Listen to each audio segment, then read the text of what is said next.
Yo guys, it's Mike from Chess Lifestyle, and sorry for the 4 minute delay until starting. You know how it is, life just pops up, and yeah, it takes some time to get ready.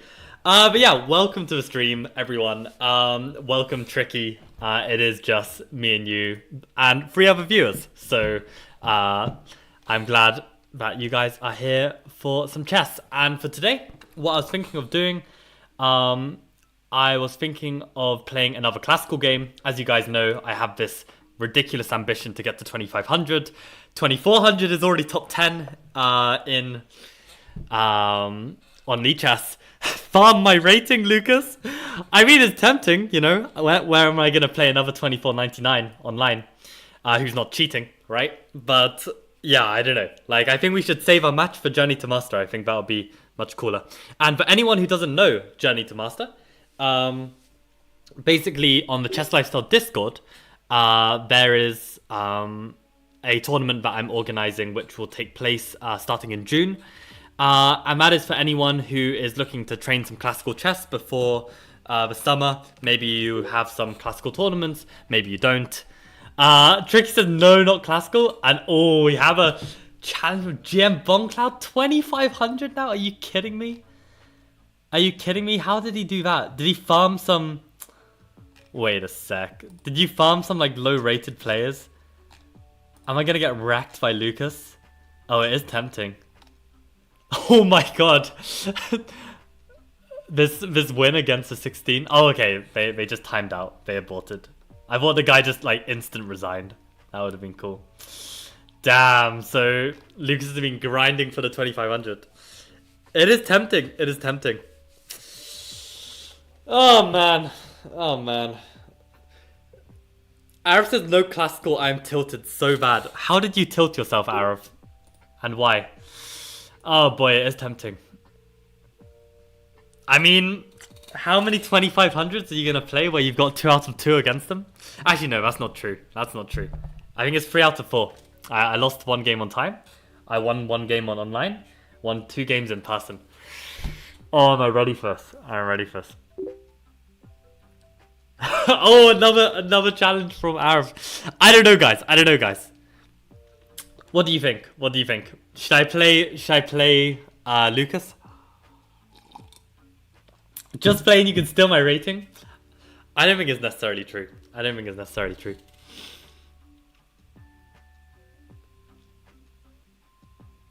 What insane prep could Lucas have up his sleeve for me? Would you be stream sniping? I feel like I can't even control that. I feel like it's so risky. I don't like it. I don't know what it is about it. I just don't like it. I feel like this classical grind has been like super legit so far. To be honest, Lucas, I appreciate the offer to try and farm you. I feel like I've got to do this fair and square. I know it's kind of stupid. And I think if we were talking about FIDE rating here and you were 2500 FIDE and the offer was there to farm, I mean... I mean, it's tempting, right? Play me. It shows the effects of the Grand Prix. I won't stream snipe. This is tempting. I hate listening to other people as they play. This is convincing. Guys, you guys decide for me. Should I accept Lucas's offer of 2500 as a chance to like give myself a boost? I mean, I don't think it's cheating. I don't think it's cheating at all. I think this is completely fair. I mean, am I foolish not to accept a challenge against someone who's objectively overrated right now? I don't know. We take these opportunities. Okay, Lucas, give it your all. I will try my best as well. Let's have a good game. 25-0. I have the black pieces against GM Bombcloud 2507. Just don't talk about the moves. I mean, I feel like I have to, no? Okay, see you around, Lucas. Adios. Okay, we have E4. Oh, okay, let's go. Okay, I'm gonna turn off chat as well. If Lucas stream snipes, I mean, honestly, I've been baited into playing this game, right? So I really need to think.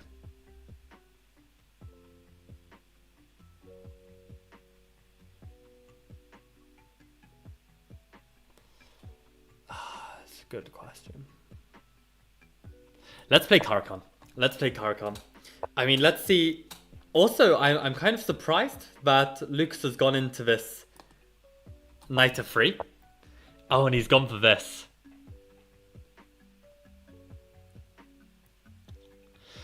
Now, I have two options here. I can either play Queen C7. I'm not going to enter the endgame line. I haven't looked at it in a really long time. I also don't understand what's the problem with just Bishop G4. Doesn't Bishop G4 just make a whole lot of sense? Why wouldn't Bishop G4 just be a good move here?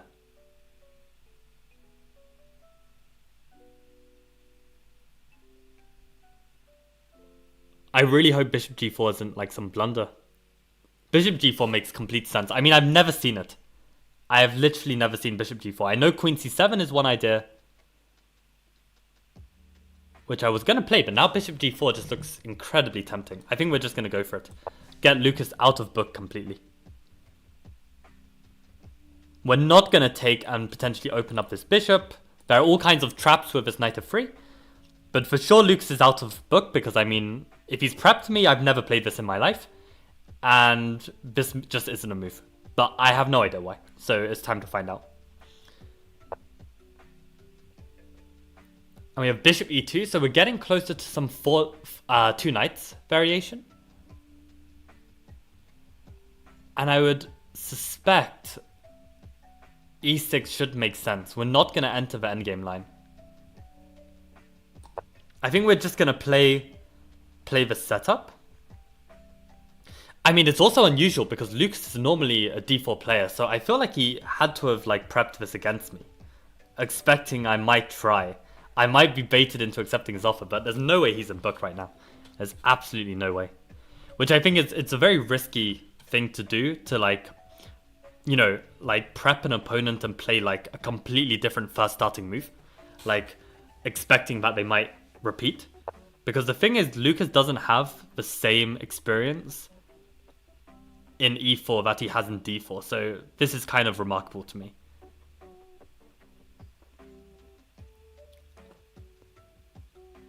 So my candidates here, Knight of 6 or Knight d7. Trying to think what would be better. I mean, this might be similar to the endgame line in some ways.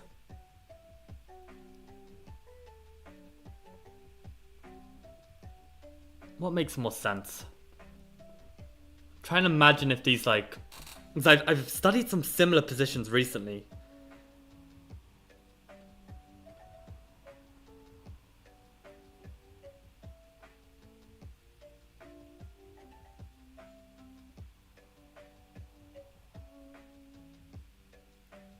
Is there any risk of playing Knight f6 here? Knight f6, e5, Knight d7. Maybe some d4. No, this is completely fine, I think. I think let's continue like this. I think this makes most sense. Guys, anyone tuning in, I am playing Lucas, who is a regular member of the stream, and he got his classical rating up to above 2000 in order to join the journey to the master tournament, because that's the requirement. However, he also happened to go on a crazy streak and reach 2500 with a big question mark. So this is actually going to be a huge game. I mean, if Lucas can hold this or win this, he might actually he might beat me to this top 10 ranking. So this is a huge, huge game. Lucas has said that he's not stream sniping. I don't necessarily fully trust him. And I also think like I've kind of been baited into playing this game, because I mean, yeah, this 2500 is too good to pass up on as an opportunity to gain rating. But okay, I've got to win the game. Or at least hold this. So okay.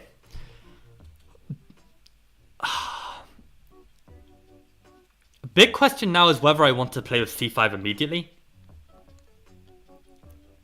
I have to reckon with c5, c4.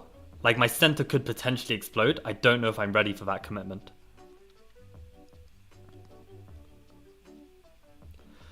I feel like bishop e7 is much more logical.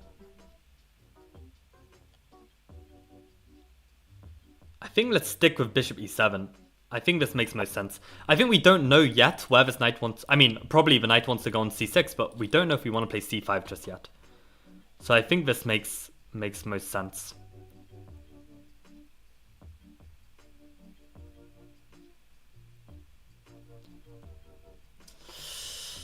Okay. I've also got to keep note, but we are playing a 25-minute each game, which is slightly less than our usual half an hour games. So I do need to keep that in mind, but the time is going to go down a bit faster. It's like I've spent 9 minutes already on the opening, which is too much. Also, Lucas is very speedy, so we need to make sure that we don't get too low on the clock.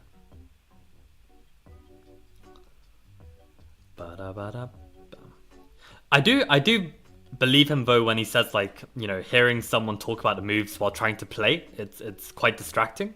So stream sniping is definitely not for everyone. I kind of believe Lucas on that. So okay, we just got to basically play the best chess we can, right? Just play the position as much as we can. Try not to get behind on the clock. Just do our best. I think that's all we can hope for here. Yeah. Is there any fear of castling early in this position? I feel like our king is safe enough.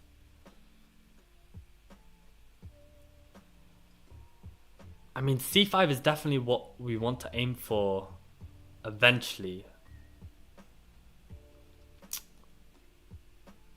I mean, I could play it in more Gurgenidze style with b5. Something tells me that isn't right either, though. In some ways, actually, have we not transposed to a really weird advanced variation, short variation? Like, we have. But normally the knight would not be on d7. Normally the knight would be on e7.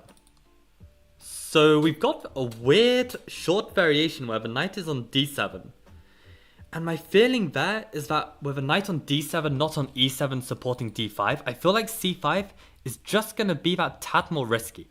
Because if white can meet it with c4 in a favorable way, I need to be careful about that. This is just a short variation. So interesting. There's a short variation of Caro-Kann where my bishop is not on f5 but on g4 and my knight is on d7, not on e7. And how does that change things?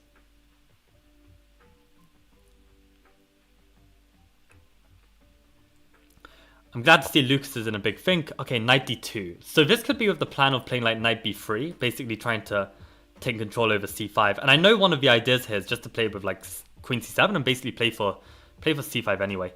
I feel like we shouldn't play c5 when c4 is definitely on the cards. Probably queen c7 would be better, or castling. And I feel like we're always going to castle kingside here, so I think let's just castle and get on with it. Wait. If castles bishop d3, do I have to be careful of potential sacks if I play bishop h5? Can they like sack here? Takes, knight check. I feel like not really, right? I could take the bishop, they could take, and I'm probably okay. I reckon I can get away with castling.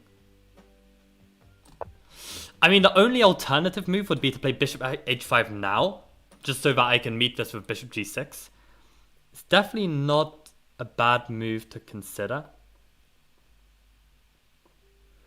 I'm definitely waiting to see if Lucas just goes c4 as well. Oh, okay, perfect. That's exactly what I want to see. I mean, I might even go bishop f5 here. What's the drawback behind that? I mean, maybe the drawback is that they can try and win my bishop, except that loses the knight, right? So I think bishop f5 makes a lot of sense. I don't think keeping this pin on for whatever reason. I think just take this diagonal. I think that has to be right.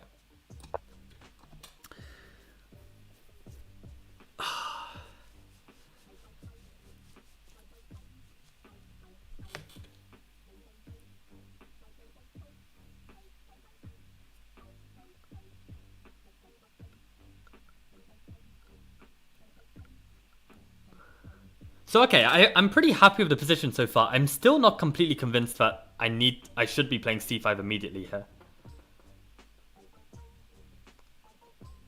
And I have the feeling that Lucas might be waiting for me to play c5 before trying to play c4. And he's gone for it, right?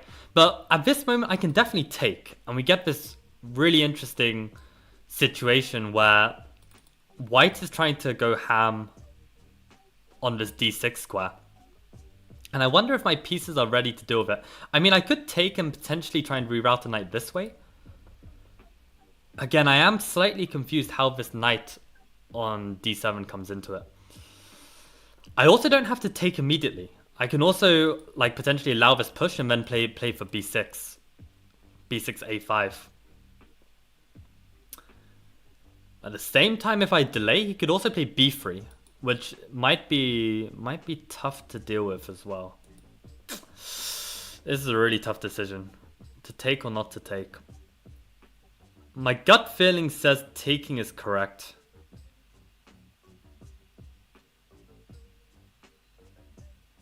Also, this knight is horribly placed on f3.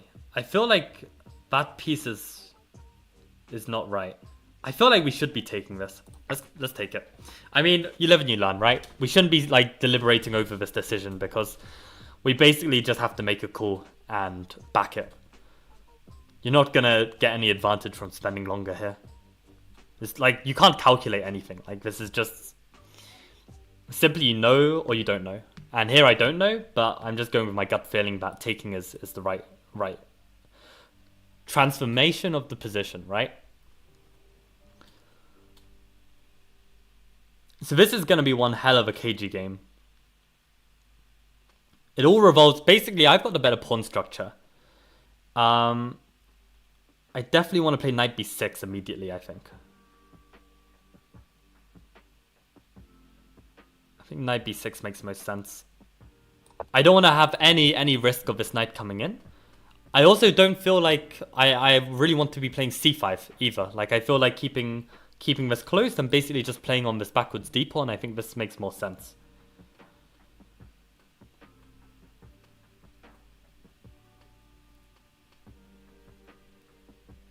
And okay, what about trades? How are trades going to affect my position? I mean, white has the more space. They've also got the pawn weakness. So that would suggest that trades should be in my favor, because if they have all this space and they don't have the pieces to make use of the space, then they're just going to be left with holes and weaknesses. So I think more trades the better. That's my intuition here.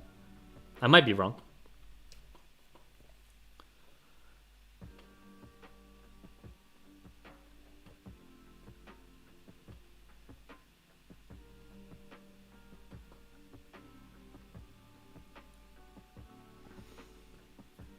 But yeah, this is really good training. I can't what's the right word?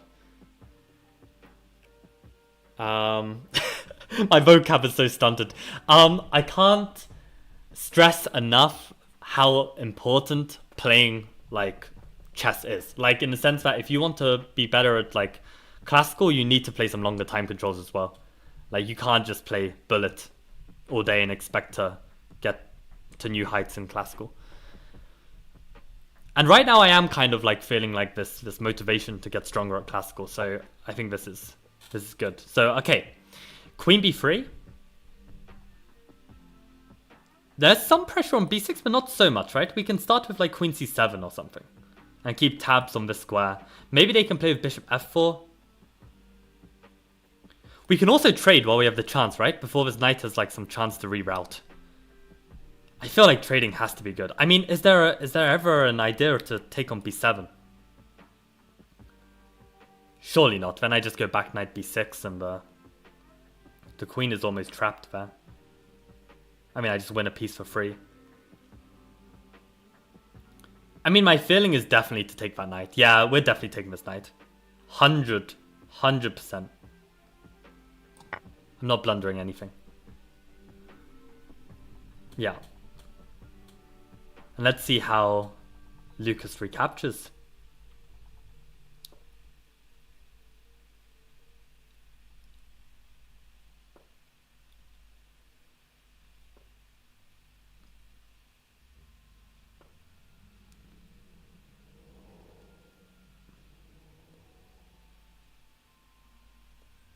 Ah, I love this song of the playlist. I mean, this is the curse of like being a YouTuber, that you can't actually stream any music like that's copyrighted. So we're basically playing the same four set lists. over and over in these streams. So I hope you enjoy the Zelda music as well. And yeah, if anyone's tuning in now, just to let you guys know, you're welcome to discuss the moves with the viewers. Basically, I'm not looking at chat. I don't have chat open. So you're welcome to discuss between yourselves any ideas. But generally here, I feel quite good. I mean, I don't think he can take on b7.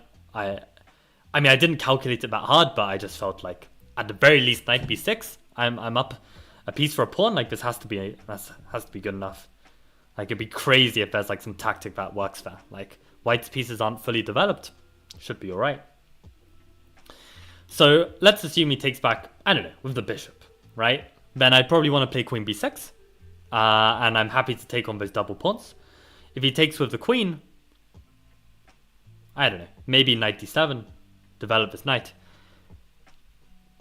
I feel pretty good, I have to say, about this position. I think maybe Lucas could have tried playing b3 c4 as a means to like make the c4 break. I think that would have been a little bit more testing. At least that's like kind of like how you can test against the Gurgenitsa modern a bit stronger than just playing the immediate c4. Which is a little Gurgenitsa secret, so maybe I shouldn't be revealing this, but yeah. Whenever they play c4 and I can take, then we get the structure and it feels very difficult to lose, at least. Like maybe it's difficult to win. But remember, this is 25-0. I've got a 3-minute advantage. This shouldn't be underestimated. I mean, if you guys tuned in for yesterday's classical game, like, my god, did I feel being 2 minutes behind on the clock. And that started from around 10 minutes to 8 minutes or something. And I was really, really struggling. So I'm not going to open any messages on Lichess just in case it's something sensitive that you don't want me to open. Ooh, hold on a sec. If queen b6 and they play the move g4, just if I were to play this bishop g6 automatically, I think they do have this idea of like bishop takes, pawn takes, queen takes check and pick up the bishop. So I need to be careful of this, but the thing is if they play g4, I can always trade, if needed, right? As a worst case scenario, I've also got moves like hitting this knight. I feel like queen b6 is a very, very natural move to defend against this.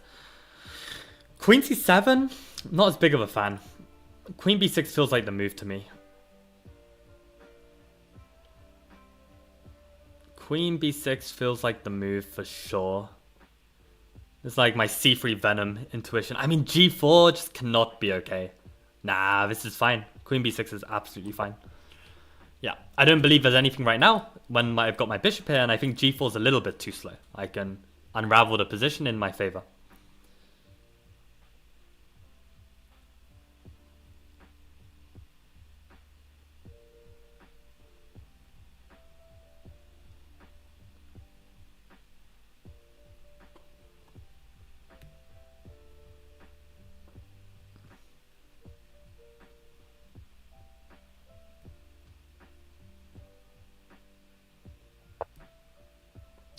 Right, so I was wondering if Lucas would try this, put the line onto my queen. I thought that trading queen should be good. I mean, we're going by the same logic that we have this slight advantage in pawn structure. And I feel like if they take with the pawn, they get this open A file, but they've got these doubled isolated pawns. Like, that should be something for me. That should be enough. I mean, this was my plan, right? I don't think I've got a plan B. Like, ultimately, I do not want to allow this to happen. So I think I just have to take. I don't even have to calculate whether it's good or bad because I have to, right? Like, I've chosen this path by playing queen b6. I don't really have a choice. I mean, I could admit my mistake or something, but then that feels really... I don't know. I think, like, once you've committed to a plan as well, on some level, like... You know, if you wanted to play queen c7, I should have played it first, right? So, okay, and Lucas doesn't double his pawns. That would have been an interesting decision. I've also got a very interesting move here to put the bishop on a6. And this is actually, might be a fantastic play. Because this bishop on a6 just completely holds this queen side. I think I've had this kind of stuff before with bishop on a6. Is there any drawback?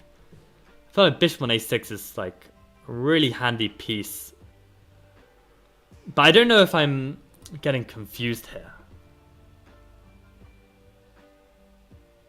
I feel like a bishop on a6 makes sense. Like, this is slightly weak. I've got no more weaknesses on my king side. I think that play actually makes a lot of sense to put the bishop on a6.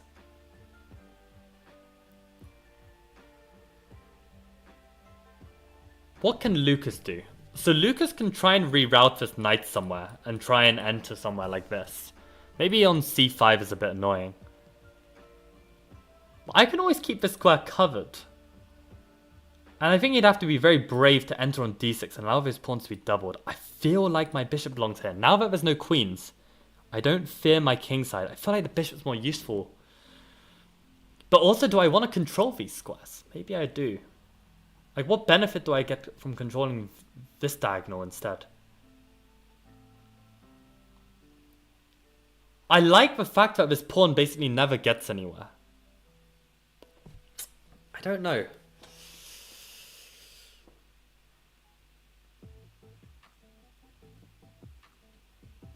Part of me really wants to do it, but I can't really justify it. I mean, okay, let's say this bishop moves out the way somewhere, right? And Lucas starts pushing these pawns somehow. I feel like I do have to worry about this push, but if I have a bishop on a6, am I going to be alright?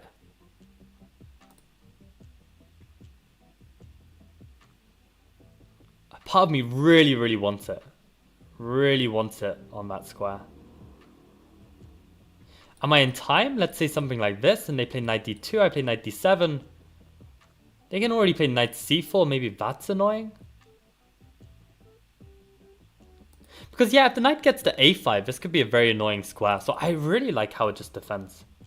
I'm going to play it. I'm going to play it. Live and you learn. Live and you learn. I mean, on one hand, I could have developed my knight already. This definitely could have been like, you know, the most principled move, right? Like, complete your development. But in a closed position like this, sometimes more important than development is trying to find the best squares for your pieces. And when it's more closed, you can kind of afford to like be slow with your development, right? If you can like achieve something in the position, then this is important.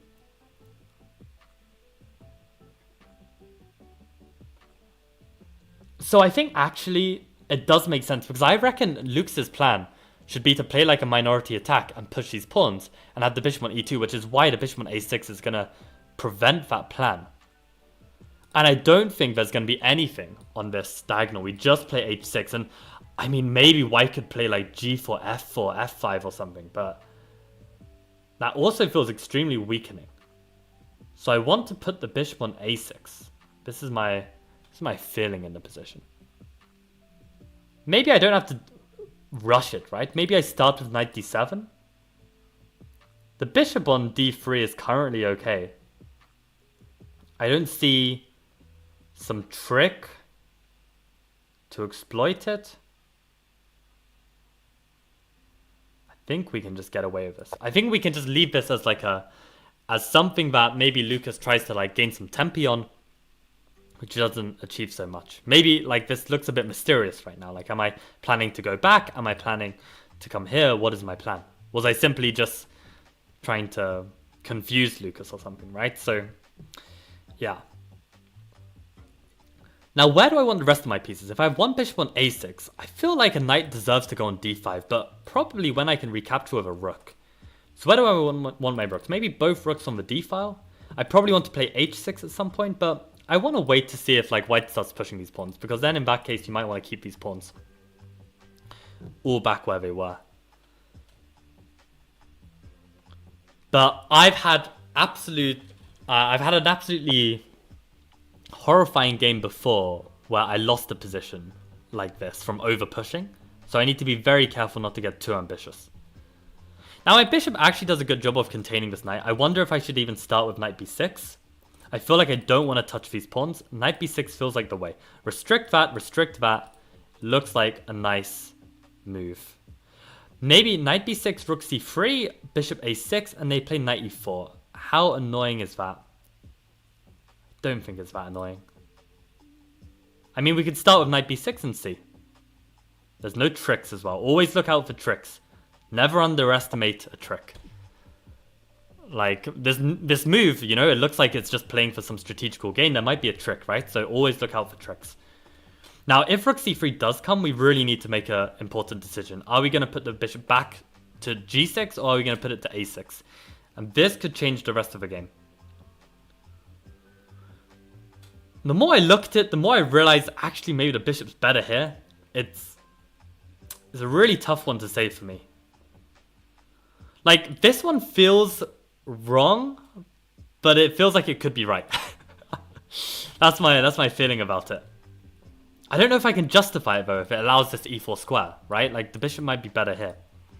And from the way Luke's has played, is he really teeing up like some kind of queenside attack? I'm not so sure. Like, maybe we should play it a bit practically here as well. Where is the bishop better? That's a big, big question I need to answer.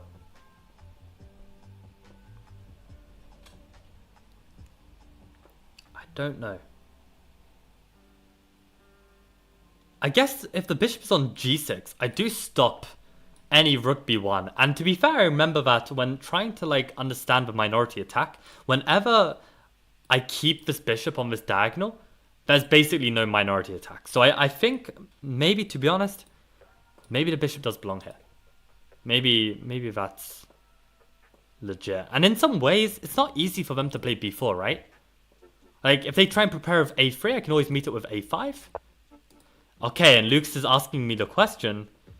I think I'm just going to commit to g6. a6 is just kind of too funky. It's just too funky.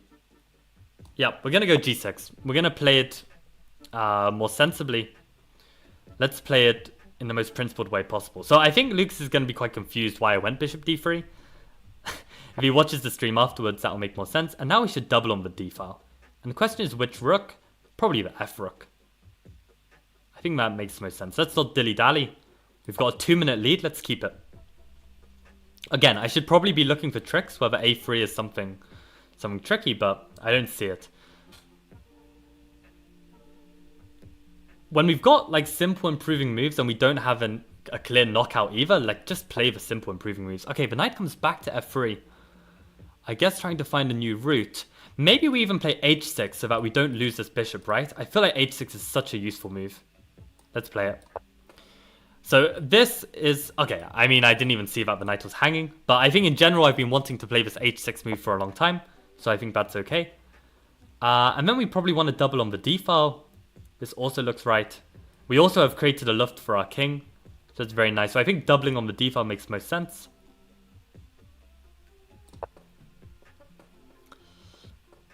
I don't see why Lucas put the knight back here. I think the knight here was like, you know, at least it limits my pieces because I can't, you know, alleviate the knight from these squares. We keep a tiny time advantage. Well, 2 minutes. 2 minutes time up. That's going to be useful.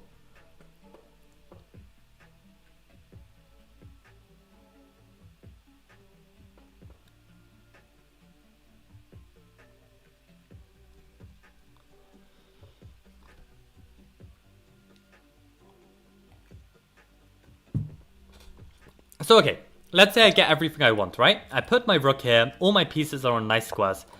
Wow, g4. That feels super unnecessary. That feels like a really bad move. Because, I mean, that just creates a weakness for some, like, for me to target a bit later. I think I can even just ignore that for now. Like, I don't see how it's going to be useful. Let's just double our rooks. Let's just double our rooks for now. Again, I should probably be looking a bit more for any tricks. To be fair, look at this kind of idea. I should be very, very careful.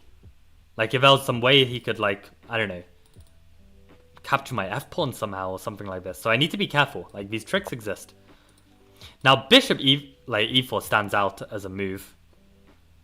Like, that's like a pin that white has to deal with forever. Not quite, though, actually. The king can move to g3. So maybe it's not as bad. Knight here definitely looks like an interesting move as well, to just take the bishop pair and see if I can use that. So is bishop pair going to be useful in this kind of position? I reckon the position can open. Depends if we want the knight or the bishop.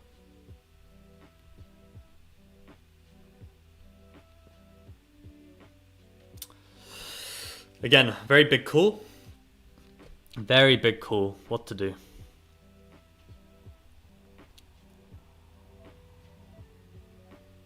I think the position has more potential to open up. I know knights are super tricky. But I think we give the option. I think we give the option, see if Lucas wants to take it. I mean, he does. He does. Okay. So now, I don't want to open the c-file, right? He's got the c-file. I think that would be very, very naive. And I feel like taking with the rook is definitely what I had planned.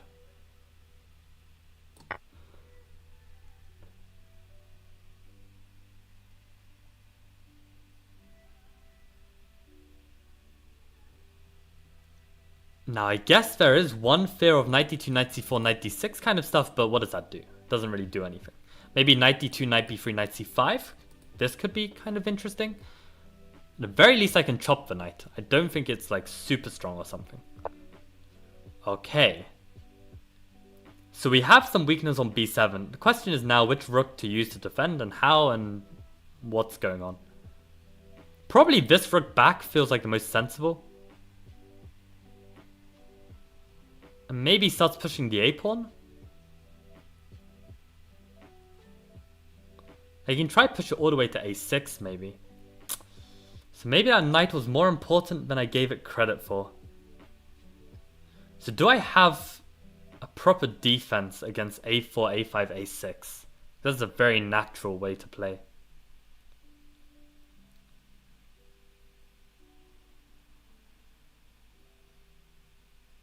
Let's start with this. Let's start with this. We'll deal with that if it comes.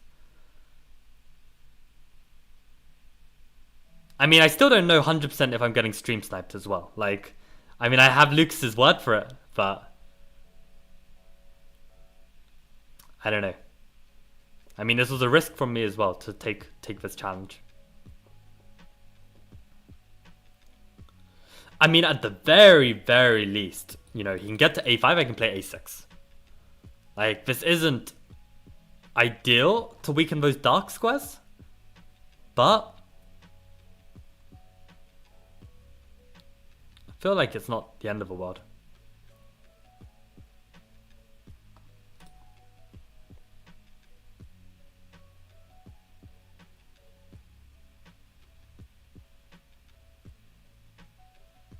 I also have this plan to put the bishop on d5, which I think is like a really nice home for it. I feel like it controls the whole board. And again, we really need to be careful about not over pushing. We also have the fact that Lucas has 7 minutes. I am definitely not afraid to flag Lucas if it comes to it. Because, I mean, he flagged me like the other day. So, it's all fair game. It's all fair game. And okay, if you don't want to get flagged, don't play without increment. So, we should use it as a strength. But okay, aside from putting the bishop on a nicer square, okay, now our king is on a light square. Let's stick to the light squares as well. We're playing against a dark squared bishop. Good to keep note of that. Okay, knight moves now. That's a really smart move.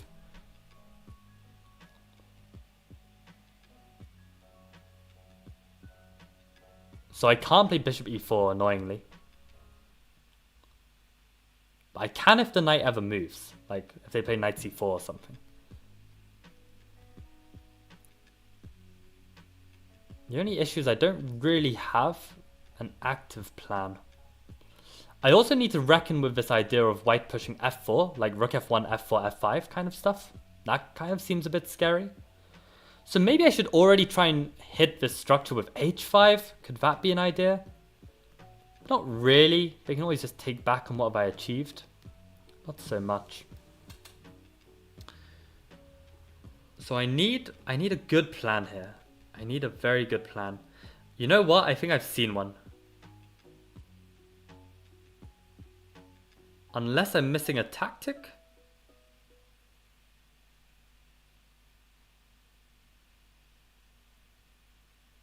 You know what? They do have this push and maybe they can try and snag this pawn. Maybe I should just put a rook on a8. Looks ridiculous. But I do have a plan.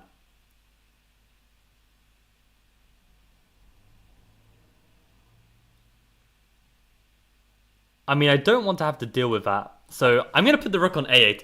Looks completely ridiculous, but I have a clever plan. I mean, it's not really to do with the rook on a8. I just want to put it here so I don't have to worry about any d5 pushes and this kind of idea, which might actually weaken my whole queenside. So for now, I think the rook can be okay here. And it's also a bit of a confusing move, right? It might be suggesting that I'm pushing the a pawn or something. I think it's got some trickery to it.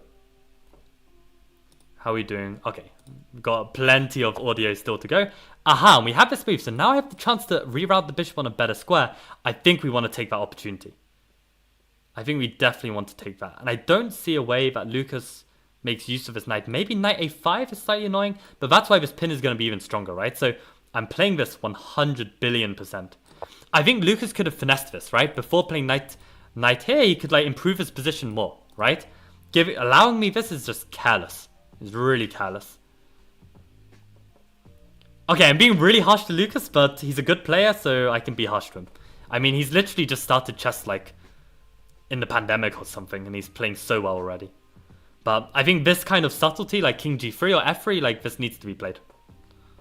Probably king g3 is just a lovely move. Like just take these squares, get off this check. I think this needed to be played. Then I'm actually maybe in trouble. Which is why... Okay, I should stop rambling as well. I mean, I was going to say, this is why I don't have, like... I don't think Caro-Kann is the perfect opening for me. Because I do have, like, a tendency to let my opponent, like, find ways to add pressure in ways that I missed. So, I think you need to be very good at spotting the right defenses and setups. Yeah, and I think had Lucas played with king g3, I don't know if I can hold this forever. And we have another chance to trade a piece. Now, this again is a big decision.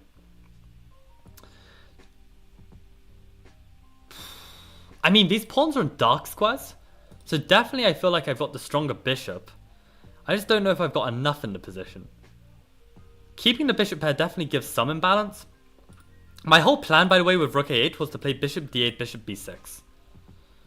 And actually, if we were going to get some kind of resulting position, I probably want that imbalance of the pawns and the opposite colors. I think the only downside of this is they've got knight d6 right now, right? So I've got to be very careful.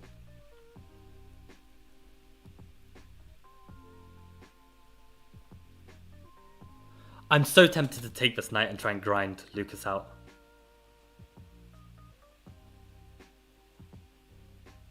Let's do it. Let's do it. I think we can play bishop d8 here. I think this makes a lot of sense. My escape square is on a light square. I think we've got everything in the position we would need to try and win this. I also think a minority attack could be naive. It could be naive, it could be in my favor. Like if white starts pushing these pawns and weakening them. So I'm just keeping my pawns where they are, not pushing them unnecessarily. I think with 5 minutes, it's going to be very tough for Lucas to hold this. Very, very tough.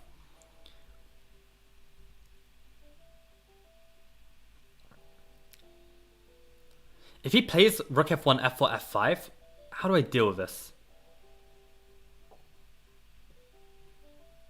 I guess I need some counterplay in the center. Probably with like bishop b6, he does push. I feel like bishop b6 is good. Let's say they play a4, rook d8. Am I in time to like try and take here? Probably am. I feel like bishop b6, a4, rook d8. What can they play there?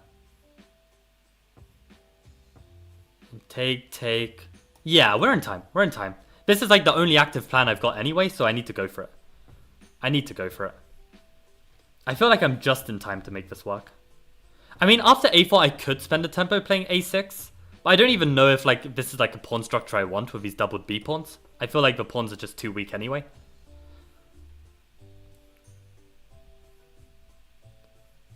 Like, I've been giving lessons on how to play against isolated queen's pawn recently, and this is almost like an isolated queen's pawn, right? Like, it's a backwards pawn, it's got no support. So I think the way we're adding pressure to it, and the fact that we've completely controlled its movement, yeah, we've got really good chances here.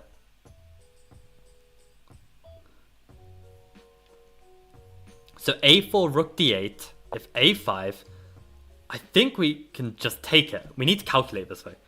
Rook d8, we take that pawn. What can they do there? I don't think they've got anything. I think we're fine. I think we're fine. I think we just play this. I mean, b5 is an option as well, but I'm just happy to take this. I'm actually happy. I feel like this is solid enough. We control this entry point on the 7th. I think we're doing fine. I also have the option... No, I don't. I was wondering if I could meet this with c5, but probably not. So if he plays like rook d1, preempting my capture on d5, do I have a move there? If he plays rook d1.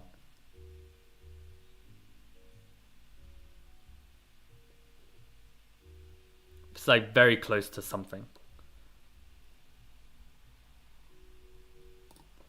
Rook d1, what's my move? I should have something there.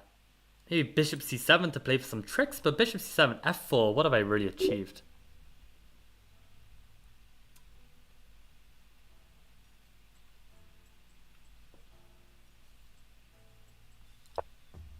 He has played it.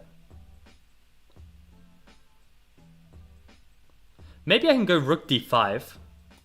I like this move a lot because it creates a threat, but it also kind of covers like this activity, right?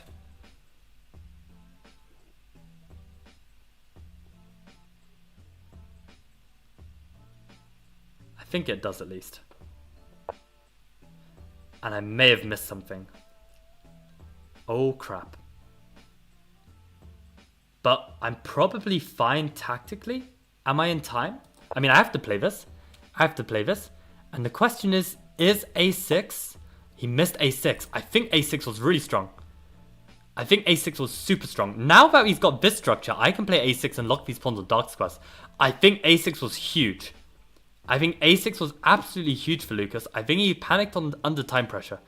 I think he could have played a6 and I was in big trouble. a6 definitely now feels right. Cover this square. We've got these two weaknesses now we can play against. And now it's just a matter of shuffling. That was actually a huge turning point, potentially, in the game. Do I want to trade here? Actually, if I trade, if he has to take with the rook, then that's good, right? If he takes with the pawn, I can win a pawn. And is winning a pawn worth it like this? Probably, right? If he takes this way, I can win a pawn. So I feel like this is a pawn. And I'm happy to trade a pair of rooks. Yeah. So now... probably start with rook d7. Just protect my bishop. I'm controlling these squares. Wow, okay, g5. Let's play h5, that's my intuition. Keep these pawns on dark squares. Oh my god, I could have taken and won a pawn. Michael, come on. You can't be missing this. And now we can even play h4, and then it's a question, does my bishop even get out? That was stupid. That was really stupid. Okay, at least we can... Let's play this plan anyway. Let's try and use the fact that we've got a bit of an edge on the clock and try and see if we can grind him down. That was the miss of a pawn. I literally just missed a full pawn. That's so annoying. Okay, let's throw this in.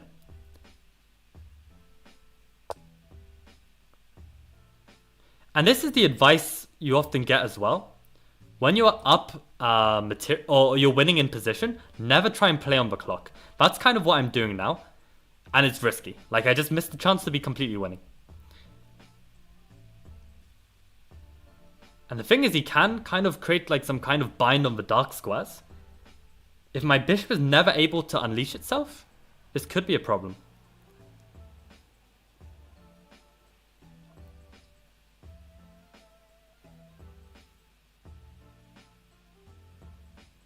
Okay, let's improve the king. I think we can get the king a bit more active. We definitely want to play rook b5 at some point, but it's got a very easy response right now, so I kind of want to just save it for later. Maybe it'll be more useful at a later point. Let's just improve the king. He's probably going to come to e4, right? Is there any way we can finesse this somehow? Like even f5 here or something could be like an interesting try, or f6 maybe. Takes. That's actually not a bad way to... Doesn't that win a pawn, maybe? I think let's go for it.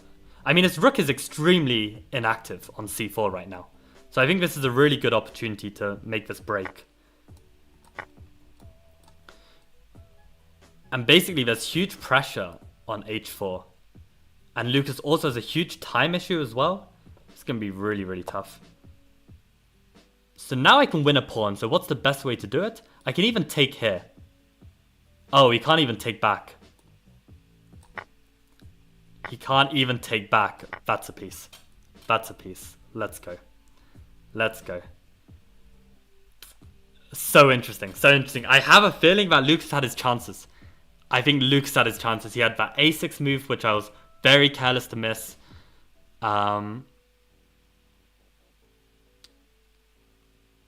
Also, like, rushing with this knight d2. I think this was a miss as well. Good game, Lucas. I mean, that was tense. That was really tense. I really wonder if you know, these moments that I felt like you missed, maybe this was. Yeah, well, I mean, we're gonna analyze the game. We're gonna see, but yeah, hope you guys found that interesting. Michael dead lost on move 3? Nah. Trolling as usual. Good. Rated? Yes. Jet, do I remember you? Of course.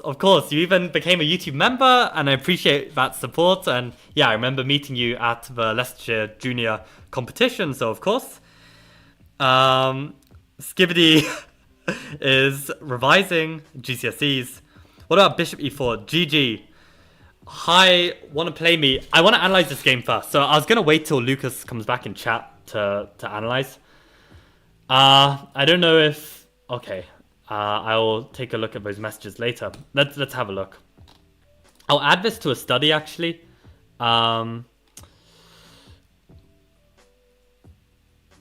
Didn't I have like some classical games here? Lichess Classical. Yeah, and I'll add Lucas to this.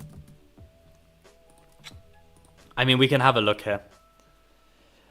I don't know why I played g5. Yeah, I completely missed the chance to win a pawn. So before I forget all of the moments, I want to quickly make a note of all the moments. So, okay, firstly, there's potentially this b3 idea to play for c4. This was one idea.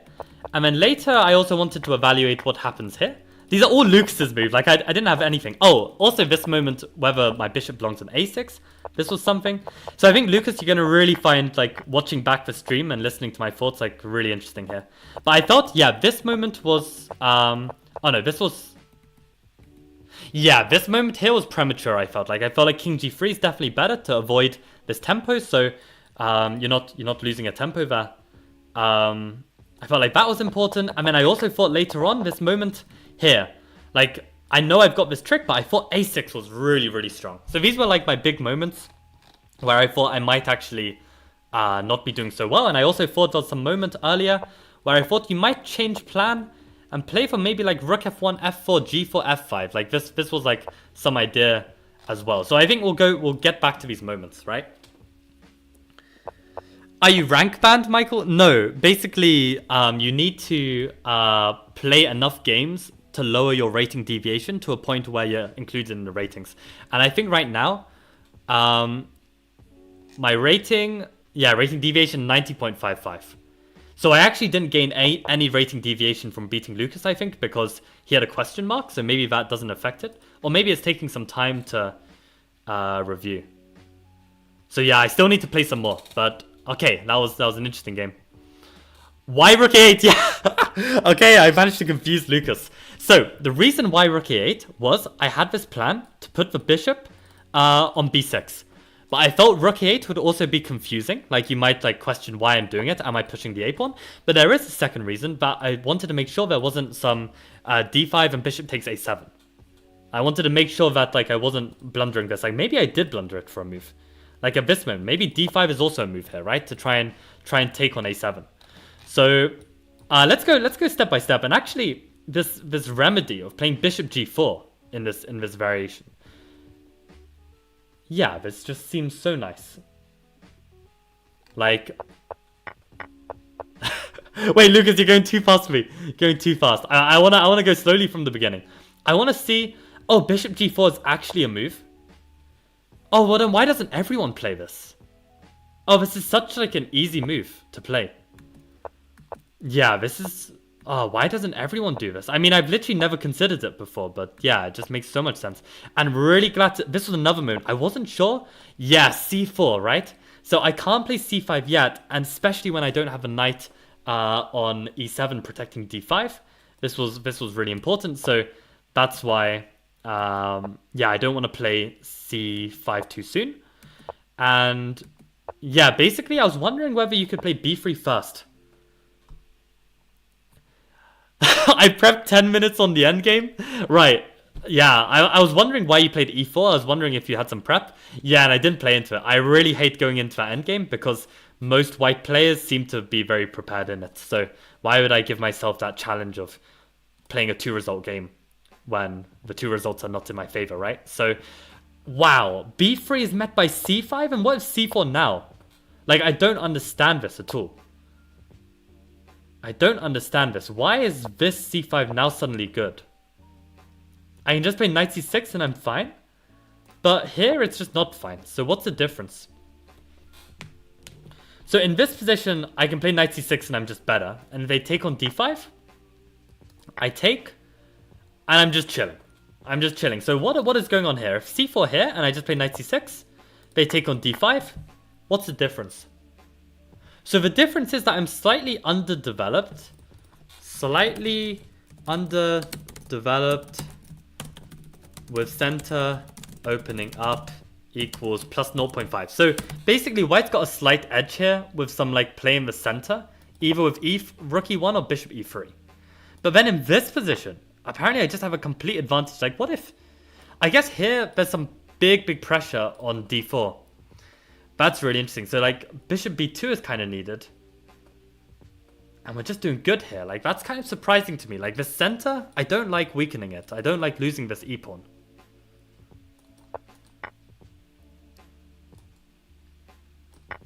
Yeah, this is then okay. I mean, I guess my pieces are extremely active and his bishop is just very well placed as well. Interesting. I mean, it's an IQP where I've kept all of the pieces, right? So this is going to be tricky. You also scared if a6, b5, cb5, ab5. Why would I not just play a5 and create a pass pawn? Right. I will make a note of that so I remember to go through it. I think it was... When was it? It was around here, maybe? I don't remember. a6... yeah, when a4 was played, right? When a4, I was wondering about this, and I was wondering whether this could happen. And I didn't see a5, I only saw this move. So you're completely right that a5 is good. Yeah, we'll come back to this in a bit. But... yeah, firstly, I just wanted to completely understand this nuance, right? Like when I can play c5 and when I can't. And it seems to be the case that I want to develop more before committing with c5. I think that is the case. I think that is the case. And yeah.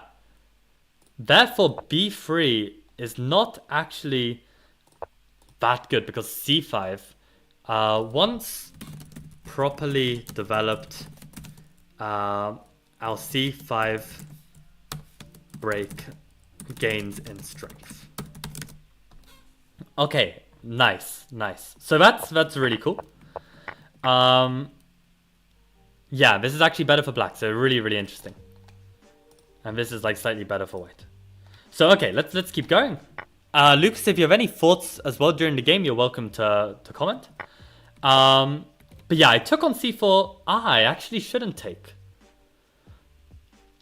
I mean, I always had this feeling that, you know, if I play something else, like bishop g6, I thought like b3 could come. And again, wow, c5 is now good. So it's the point that, you know, in this position, if I play c5, maybe there's some point of knight b3 at some point. Maybe knight b3 is a useful move. Like what, this? And then there's knight b3, right? Oh. In addition, the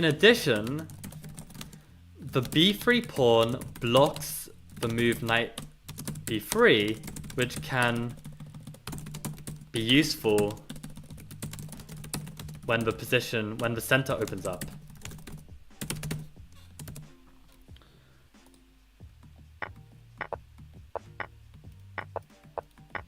Yeah, so that's really interesting. So this is still weak, and again this c5 is strong.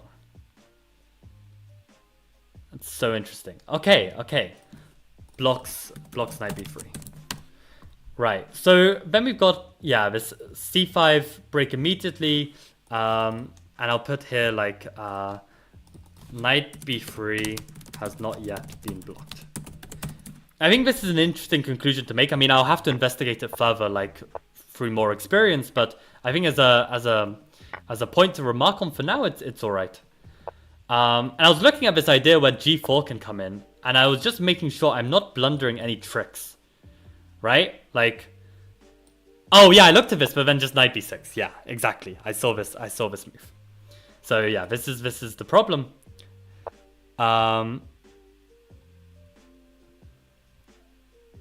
Yeah, I'm playing on an alt. Exactly. That's too harsh. That's too harsh. But at the same time, I feel like Sapsara knows my alt, so maybe it's not harsh.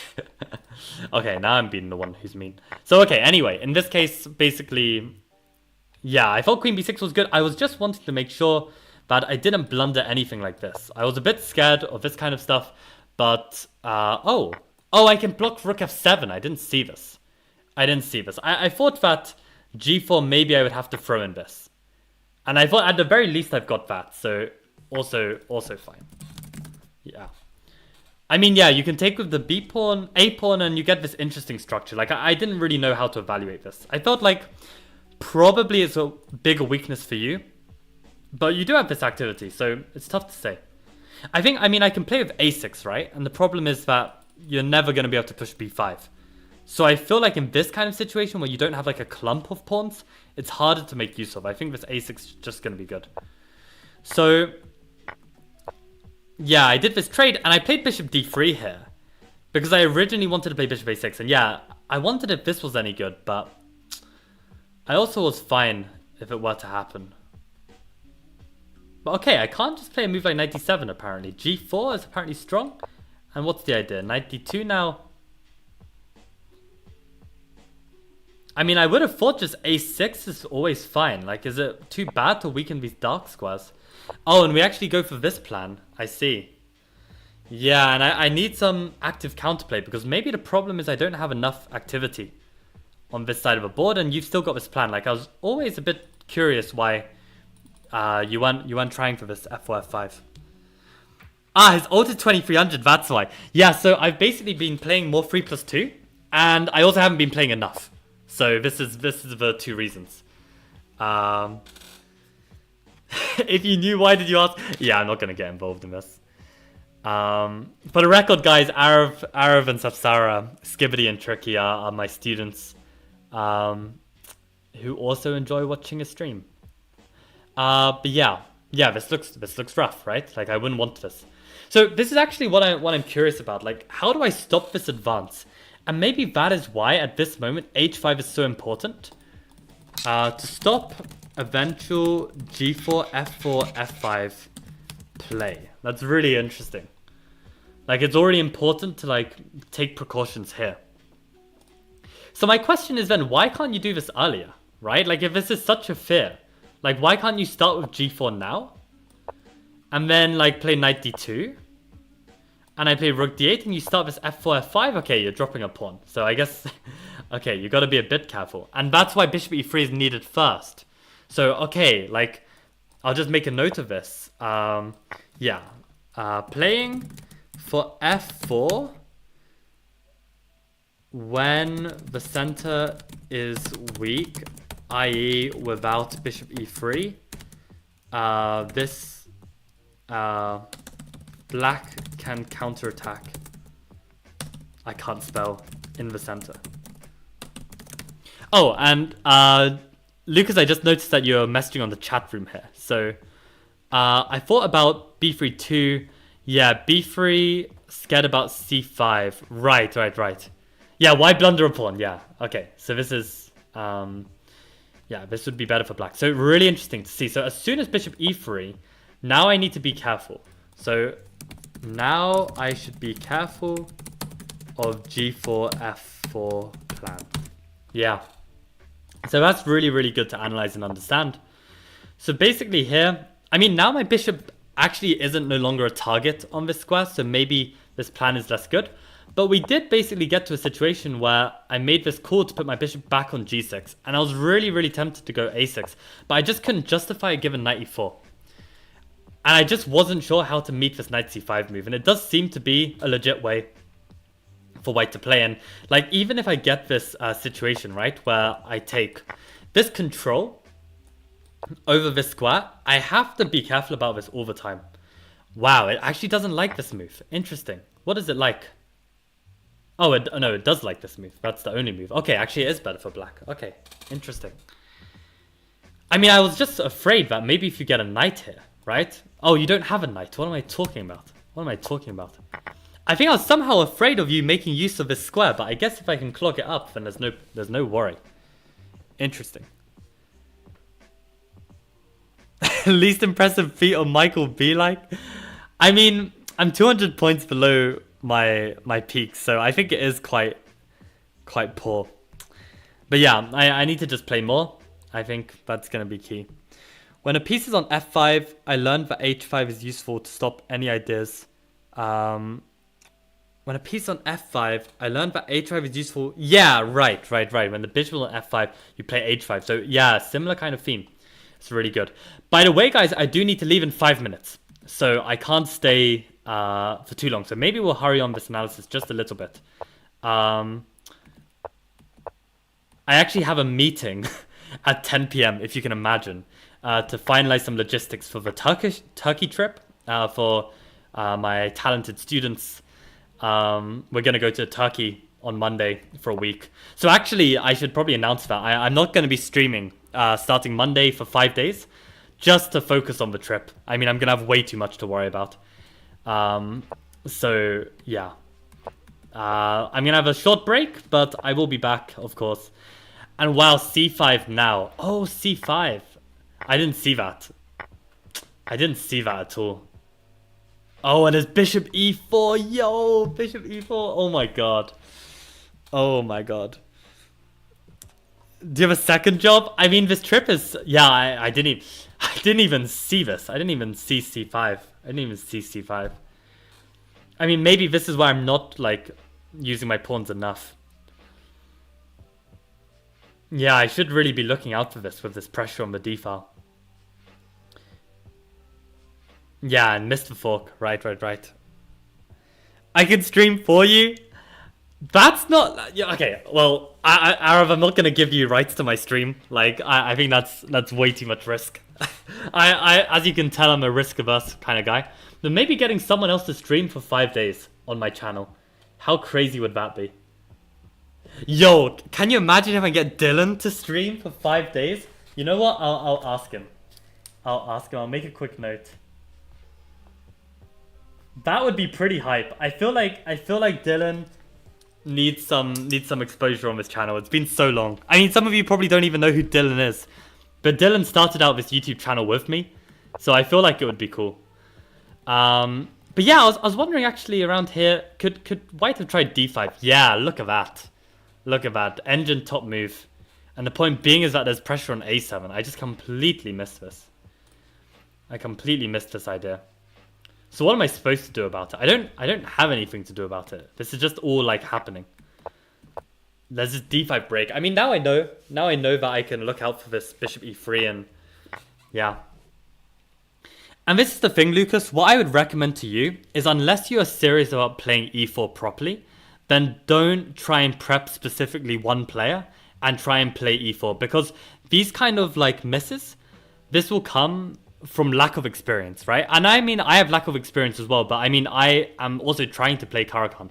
If you're not going to try and play e4, it's better not to risk it. And if you are going to have like some like side weapon compared to your Catalan, then it's more important to prep something a bit smaller. Because if you try and prep e4, there's just too much. It's just too difficult, I think. So, I mean, you can try, but I don't advise it. And yeah, at this moment, I really thought that king g3 or f3. This is what I was raging about on the stream, and I'm glad Engine is agreeing. To just improve your position first before playing for this knight c4, knight a5 business. Like, there's no rush. Except if there is rush where I've got like c5, but here I've even played rook a8, right? So I feel like you can do this, because ultimately I really wanted to put my bishop on d5, and your knight was stopping me. I thought that was the point of knight d2. I thought the point was to stop me playing knight e4, and you can basically prepare like something, and only when it suits you best play knight c4. So I think that patience, when you have the space, and I don't have an active plan, is useful. But yeah, now I got on bishop e4, I improved my bishop, and I have this choice to take the knight. And I really didn't know, but I had the feeling that my bishop was slightly better. I have this weakness to play on already on d4, and I have the time advantage. And given all of these factors, I felt like it was a good practical decision to take that knight. And you saw as well, like, you know, being down on the clock with no increments like this, 2 minutes, you really feel it. You really feel it. Especially if I don't do something stupid and burn 2 minutes on a single move. If I keep this time advantage, it really hurts. It really hurts. And basically, I think you missed a really nice opportunity here. I think probably a6 is the sensible move, given that b5 actually I can meet it with this move, a5. I think this is really, really nice to get this passer, and this is just so nice in terms of like keeping this solid. But I went into this, yeah, rook d1 I felt was a good move. And I basically was just praying that this would shut down your activity of pushing. But what I completely missed was a5 and a6. And I thought this was really strong. Wow, I can just take... I mean, this is what I was going to play, I think. But I definitely wasn't feeling good about it. Oh my god, I have to find rook d7. Using the fact that my bishop that is hanging controls b8. Oh, that's scary. And what else can I play here? I can play ba6. I didn't want to drop that. Okay, and this is just... But this is definitely not what I wanted. I mean, I guess these are slightly weak, but definitely not what I want to do this mass trade. Maybe I've got a tiny advantage, but definitely not like what I had in the game. I felt like once I got a6, I was feeling really good here. And incredibly, this is actually not even big advantage. I mean, I saw that I was basically winning a pawn on any of these moves, right? So I felt like to trade a rook is good because you have the more space. I think trading pieces is going to be nice. And I have this tiny advantage. And yeah, g5, I completely believed you. I completely believed you. I just didn't even look at the idea of this. Because my plan was to play bishop d8, bishop e7, right? So why would I want to let you control this square? I just completely missed to look one move further and just spot this. Just completely overlooked this. So I missed this chance. Most of the time I lose because of time trouble. So what I'd recommend, Lucas, play openings you know. Play openings where you're going to be like really, really clued up on the plans and ideas. You can blitz out some moves, gain that time advantage, be the one who's 2 minutes ahead of your opponent, and just grind them down on the clock. Because yeah, these blunders then cost you the game. And this is actually where I should never like try and play on the clock here. I mean, I wanted to keep my time advantage, but you shouldn't play too fast than what you're capable of doing at the expense of the position. And here I basically missed a chance to be completely winning. Very, very silly. And now I felt like I might have fluffed this. Like this might actually be a draw. But I have the time on my side. And this was a nice idea to try and bring in the king. And wow, I can already play rook b5 with some advantage. And play f6 now? Okay. I mean, I had the right idea. I just wanted to improve my pieces first. And f4, keeping it all closed. What a move. What a move. Keeping it all closed, and I don't have a way through. And this was my fear. Even though all your pawns are on dark squares, this is actually a common fortress idea. If you study Dvoretsky's bishop endgames or opposite color bishop endgames, they cover this. Where basically, same color bishop endgames. I've studied this in Dvoretsky. Basically, if you can create a fortress where even though all your pawns are on the wrong color, if there's no way for the bishop to come in, it is just a draw. And this is basically where the position opens up just enough for me to play the position. Of course, yeah, this was a unfortunate blunder of the bishop. But even this is already over, right? Because my bishop has a way in, right? I've got these plays. Like, let's say you play this stockfish rook c1 perfectly. I mean, at the very least, I can even win a pawn with f5. At the very least. So I think this is definitely strong grindable position. But yeah, this f4, this is such a Dvoretsky move. If you study Dvoretsky's piece play with like yeah, this is just a draw. If you study the bishop endgames or the opposite color bishop's endgames or the knight endgames, I promise you'll benefit a lot from it. I mean, the rook endgames are so theoretical, it's so hard to get something tangible. It's probably better just reading endgame strategy and learning something there. But for the actual Dvoretsky piece endgames, those are fantastic. Those are actually fantastic. So yeah, that is the situation. And I mean, Dvoretsky's one of these books is like, you can read through it once and you'll still make loads of mistakes, but if you read through it again and again and again and you keep working on it, you do make progress and your endgames do become really good. So I have a feeling I would have found this f4 had I been on the white side, and that's purely because of Dvoretsky. So I really highly recommend that. And on that note, guys, thank you for the game, Lucas. Told you it's nice to farm me. I appreciate giving me the opportunity to test my nerves against a definitely underrated Lucas in general, but maybe an overrated 2500 for now. But as we've discussed, like, you know, you've literally just begun your chess life. Like, you've literally just been birthed as a baby. You are still an infant, and you're playing chess like this. So there's definitely potential. But okay, we are one step closer to our goal of 2400 top 10 status in classical. Let's just keep it coming. I mean, it'd be awesome to join these ranks and get the amazing classical top 10 trophy. So thank you guys for tuning in. I hope you guys learned something from my commentary as well as my analysis. And Lucas, if you want, you can definitely rewatch the stream and just have a look at my commentary, because it might be useful to hear what I'm thinking during the game. What about time for you fell for my Caro-Kann trap? That is true. 5 minutes over, by the way. Yeah. I've got 5 minutes to prepare for this meeting. I should be fine. So yeah, I'm going to call it a day. So thank you guys all for watching. Appreciate you supporting, and see you guys all tomorrow.